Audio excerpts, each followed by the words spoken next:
नमस्कार दोस्तों, GNS news में आपका स्वागत है। हर उपयोगी जानकारी और काम की खबर से अपडेट रहने के लिए अभी सब्सक्राइब करें हमारे चैनल को और साथ में बेल आइकन भी प्रेस कर ले और वीडियो को ज्यादा से ज्यादा दोस्तों में शेयर करें। तो चलिए बढ़ते हैं खबरों की ओर। जी हां, आपको बता दें, छिंदवाड़ा एसडीएम पद से इस्तीफा देकर चर्चा में आई पूर्व प्रशासनिक अधिकारी निशा बांगड़े कांग्रेस में शामिल हो गई है। कमलनाथ की मौजूदगी में निशा बांगड़े ने कांग्रेस की सदस्यता ली है। कमलनाथ ने कहा कि निशा बांगड़े मध्य प्रदेश की सेवा करेगी, वे चुनाव नहीं लड़ेगी। नामांकन के बाद सभा को संबोधित करते हुए मध्य प्रदेश कांग्रेस के अध्यक्ष व पूर्व मुख्यमंत्री कमलनाथ ने स्पष्ट कर दिया कि निशा बांगड़े विधानसभा चुनाव नहीं लड़ रही है।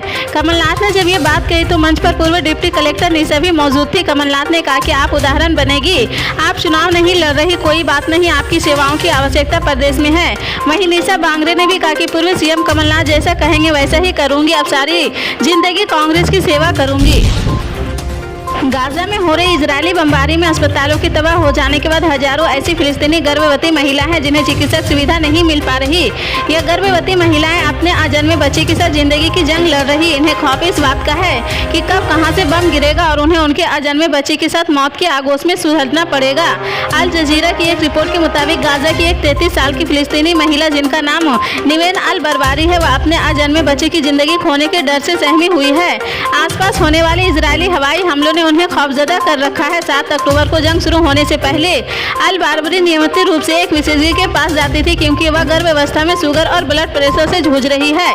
लेकिन अब इजरायली बमबारी ने उन्हें अपने परिवार के साथ घर में ही शरण लेने पर मजबूर कर दिया है। उनका अपने डॉक्टर से संपर्क टूट गया है। प्रवर्तन निदेशालय ने परीक्षा पत्र लीक मामले में राजस्थान प्रदेश कांग्रेस कमेटी के प्रमुख गोविंद सिंह डोटासरा तथा विधानसभा चुनाव में महुआ से पार्टी के उम्मीदवार ओम प्रकाश हुड्डा के परिसरों पर छापे मारे हैं। ईडी ने राजस्थान के मुख्यमंत्री अशोक गहलोत के बेटे वैभव गहलोत के फेमा मामले में पूछताछ के लिए 27 अक्टूबर को जयपुर बुलाया है।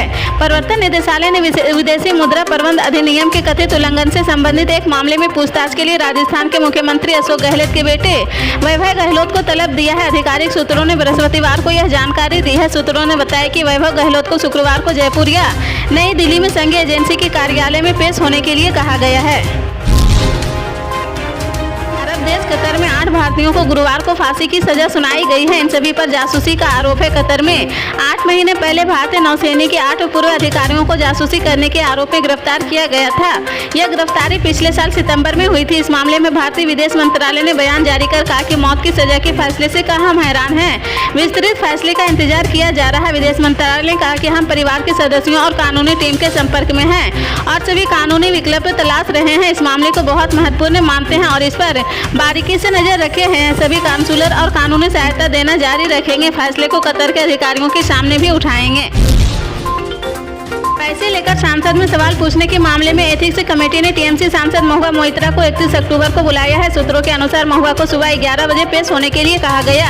एथिक्स कमेटी ने पैसे लेकर सांसद में सवाल पूछने के मामले में बुधवार को पहली बैठक की है। इस दौरान जय अनंत देहाद्रई से पूछताछ की है। बीजेपी नेता शशिकांत दुबे ने एथिक्स कमेटी के समक्ष पेश हुए हैं। कमेटी ने इसे पूरे मामले को एक गंभीर मामला बताया है। सूत्रों के अनुसार इससे पहले जय अनंत देहाद्रई और निशिकांत दुबे कमेटी के समक्ष पेश हुए हैं। कमेटी ने दोनों की बात सुनी है। निशिकांत दुबे और वकील जय आनंद से हर एक पक्ष के बारे में बात हुई है। कमेटी ने कहा कि यह बहुत ही गंभीर विषय है। कमेटी ने गृह मंत्रालय और सूचना प्रौद्योगिकी मंत्रालय से भी जानकारी मांगी है। दोनों मंत्रालयों को पत्र लिखकर जानकारी मांगी गई है। सूत्रों के मुताबिक दर्शन हरिनंद को कमेटी के सामने बुलाए जाने की संभावना कम है। रक्षा मंत्री राजनाथ सिंह ने गुरुवार को भारतीय वायुसेना के कमांडरों से बात की है। इस दौरान उन्होंने वायुसेना से तेजी से बदलती भू राजनीतिक स्थिति को देखते हुए एयर डिफेंस सिस्टम को मजबूत करने पर जोर दिया है। रक्षा मंत्री ने कहा कि इन बदलती स्थितियों के बीच सेनाओं को अपने परिचालन से जुड़ी तैयारियां भी मजबूत रखनी चाहिए। देश में पहली बार आयोजित 2 दिवसीय वायुसेना कमांडर से कॉन्फ्रेंस को संबोधित करते हुए राजनाथ ने कहा कि अधिकारियों को भारत के हवाई रक्षा प्रणालियों को मजबूत करने और ड्रोन्स के इस्तेमाल पर केंद्रित होना चाहिए। बताया गया कि कमांडरों के बीच हमास इजरायल संघर्ष और रूस यूक्रेन में उपजी स्थितियों पर भी चर्चा हुई है। तृणमूल कांग्रेस के चीफ ममता बनर्जी ने कहा कि बीजेपी चुनाव से पहले देश भर में विपक्षी दलों के नेताओं के खिलाफ ईडी की छापेमारी कर गंदा खेल खेल रही है। मेरा सवाल है कि क्या बीजेपी के किसी नेता के घर पर एक भी रेड की गई है? दरअसल 2024 में लोकसभा चुनाव है। इसके अलावा तेलंगाना, राजस्थान, छत्तीसगढ़, मिजोरम और मध्य प्रदेश में नवंबर में चुनाव है। इसका परिणाम 3 दिसंबर को आएगा। गुरुवार को ईडी ने करोड़ों रुपए के कथित राशन वितरण मामले को लेकर पश्चिम बंगाल के मंत्री ज्योतिप्रिय मलिक के परिसरों पर छापेमारी की है। राजस्थान में कथित परीक्षा पेपर लीक केस की मनी लॉन्ड्रिंग को लेकर कांग्रेस के प्रदेश अध्यक्ष गोविंद सिंह डोटासरा के जयपुर और सीकर में स्थित परिसरों पर रेड की है। इसके अलावा विदेशी मुद्रा उल्लंघन मामले में मुख्यमंत्री अशोक गहलोत के बेटे को तलब किया है।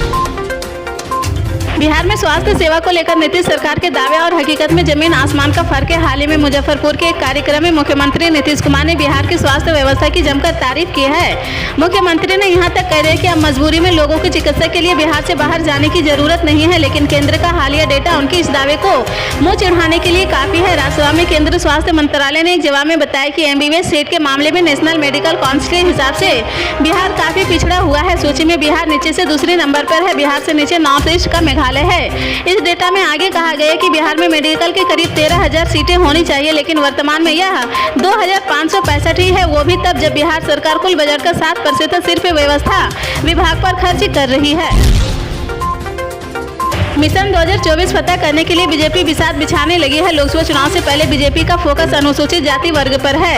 दलित मतदाताओं को साधने के लिए 28 अक्टूबर शनिवार को कानपुर के मुख्यमंत्री योगी आदित्यनाथ जनसभा करेंगे। गुरुवार को कानपुर बुंदेलखंड के क्षेत्रीय कार्यालय पहुंचे मंत्री असीम अरुण ने बताया कि जनसभा में अनुसूचित वर्ग के लोग आ रहे हैं। उन्होंने कहा कि मुख्यमंत्री योगी आदित्यनाथ जनसभा में दलितों को संबोधित करेंगे। योगी सरकार में मंत्री असीम अरुण ने नगर निकाय चुनाव और विधानसभा चुनाव में दलित वर्ग के योगदान का जिक्र किया है। उन्होंने कहा कि नगर निकाय और विधानसभा चुनाव में बीजेपी को अनुसूचित वर्ग का भरपूर समर्थन मिला है। दलित मतदाताओं का समर्थन मिलने के कारण पार्टी को बड़े मार्जिन से जीत मिली है।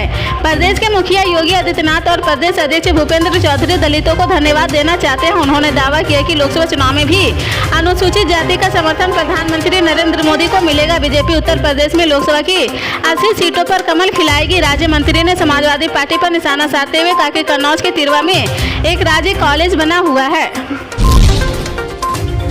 राजस्थान में विधानसभा चुनाव नजदीक आ रहे हैं, इसको लेकर सियासत का पारा गर्म है। इस बीच मुख्यमंत्री अशोक गहलोत ने फिर चौथी बार अपने मुख्यमंत्री पद के लिए दावेदारी ठोकर सियासत में राजनीतिक पारा चढ़ा रखा है। इसको लेकर गहलोत का फिर एक बड़ा बयान सामने आया है, जिसमें उन्होंने कहा कि यदि मैंने काम किया है और लोग कहते हैं कि मुख्यमंत्री ने अच्छा काम किया है, मेरे लिए वोट करे, तो मैं क्यों वह जगह खत्म करूंगा। यानी इस बयान के माध्यम से गहलोत ने चौथी बार फिर मुख्यमंत्री बनने की साफ मंशा जाहिर कर दी है। गहलोत ने इससे पहले भी बयान दिया था कि मुख्यमंत्री पद मुझे नहीं छोड़ेगा और लगता है कि मुझे ये छोड़ना भी नहीं है। गहलोत के इस बयान के बाद एक सियासी पारा फिर से चढ़ गया है। पश्चिम बंगाल के मुख्यमंत्री ममता बनर्जी ने भारतीय जनता पार्टी नीति केंद्र सरकार पर गुरुवार को हमला बोला। ममता ने विपक्षी दलों के नेताओं के खिलाफ प्रवर्तन निदेशालय की छापेमारी को एक गंदा राजनीतिक खेल करार दिया है। घुटने की चोट के चलते लगभग एक महीने से स्वास्थ्य लाभ ले रही ममता ने यह भी आरोप लगाया है कि मोहम्मद बिन तुगलक की राह बीजेपी कई गलत निर्णय लेकर देश के इतिहास को बदलने का प्रयास कर रही है। इनमें नोटबंदी और माल और सेवाकर लागू करना शामिल है। तृणमूल कांग्रेस प्रमुख ममता बनर्जी ने स्कूली पाठ्य पुस्तकों में इंडिया की जगह भारत नाम का इस्तेमाल करने के राष्ट्रीय शैक्षणिक अनुसंधान एवं प्रशिक्षण परिषद के प्रस्ताव को लेकर भी निशाना साधा। कालीघाट मंदिर के पास अपने आवास पर जल्दबाजी में बुलाए एक संवाददाता सम्मेलन में ममता बनर्जी ने कहा कि बीजेपी कहती कि वह सबका साथ सबका विकास चाहती है, लेकिन वास्तव में इसका मतलब सबका साथ सबका सत्यानाश है। जम्मू कश्मीर के कुपवाड़ा में सेना ने 2 आतंकियों को मार गिराया है। ताजा जानकारी मिलने तक घाटी के मचिल सेक्टर में सेना और पुलिस का ऑपरेशन जारी है। सेना ने आतंकियों की घुसपैठ की कोशिश नाकाम कर दी है। साथ ही पुलिस कार्रवाई भी जारी है। एलओसी पर आतंकवादी घुसपैठ की कोशिश में थे, लेकिन वक्त रहते ही आतंकियों की नापाक साजिश का नाकाम कर दिया है। श्रीनगर स्थित सेना की चिनार कोर ने सोशल मीडिया मंच एक्स पर एक पोस्ट में कहा कि भारतीय सेना जम्मू कश्मीर पुलिस और खुफिया एजेंसियों द्वारा 26 अक्टूबर को चलाए गए एक संयुक्त अभियान में कुपवाड़ा सेक्टर में एलओसी पर 70 के जवानों ने घुसपैठ की कोशिश को नाकाम कर दिया है।